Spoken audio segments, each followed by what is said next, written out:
जब कोई अफेंस होता है, कोई जुर्म होता है और उसकी इतला दी जाती है, एसएचओ को कोई इतला देता है या एसएचओ के इल्म में वैसे किसी जरिए से आता है, तो एसएचओ ड्यूटी बाउंड है। यहां पर एसएचओ का कोई डिस्क्रेशन नहीं है, उसकी ड्यूटी है। किस चीज की? सबसे पहले वो देखेगा कि जुर्म की नौयत क्या है।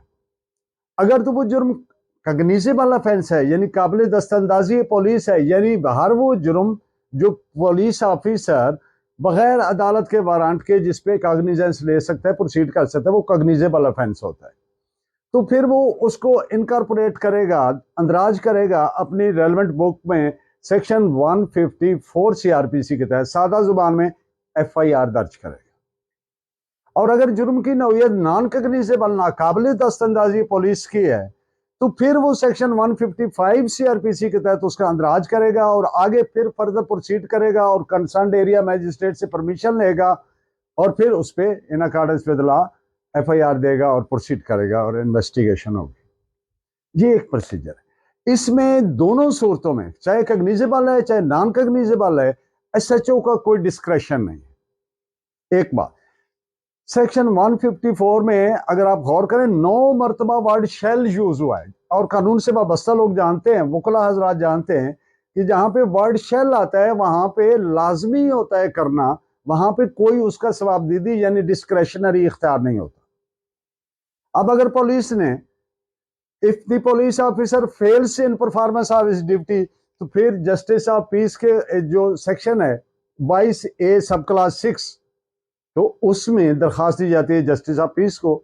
जो बिलामूम हमारे यहाँ प्रैक्टिस है कि एडिशनल सेशन जजेस या सेशन जज होता है, उसका सेशन जज के पास जस्ट 22AB की पिटीशन आती है, तो उसका काम कोई बहुत ही मेटिकुलसली एसिडुअसली या वो इतना बारीक बीनी से उसने कोई फैक्ट्स फाइंडिंग नहीं करनी, उसने आईओ का रोल अज्यूम नहीं करना, उसने प्रोसिक्यूटर का रोल, उसका एक ही काम है। उसके पास ग्रीवेंस क्या है? एक एप्लीकेंट है जो कहता है जी पुलिस ने मेरा पर्चा नहीं दिया और पुलिस की ड्यूटी है, तो वो सिर्फ ये देखेगा जस्टिस ऑफ पीस कि इसके कंटेंट्स को देख के आया जुर्म बनता है। हर जगह पे एक ही वो मैकेनिकली लफ्ज चूज करते हैं जी, look into the matter and if cognizable offence is made or proceed in accordance with. और नहीं बाबा, अगर नॉन कग्निजेबल ऑफेंस है तो फिर क्या कुछ नहीं करना? तो जस्टिस ऑफ पीस देखे कग्निजेबल ऑफेंस है, क्लियर डायरेक्शन देके 154 के तहत इसको पर्चा दर्ज करे, एफआईआर दर्ज करे। अगर नॉन कग्निजेबल है तो 155 के तहत इसको दर्ज करे और आगे मैजिस्ट्रेट के पास जाए और आगे कानून के मुताबिक चले और इन्वेस्टिगेशन। जस्टिस ऑफ पीस का कतन ये काम नहीं है कि वो देखे कि इल्जाम सच्चा है झूठा है। ये तो एसएचओ का भी नहीं है।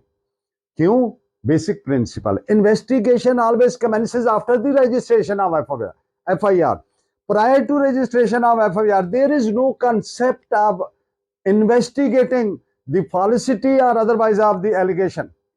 तो इसलिए लेटेस्ट व्यू इस पे जो सुप्रीम कोर्ट का है, जिसमें जस्टिस ऑफ पीस को हिदायत दी गई हैं, उस पे चांदे कहन तरीन मुकदमात आप नोट फरमाइए।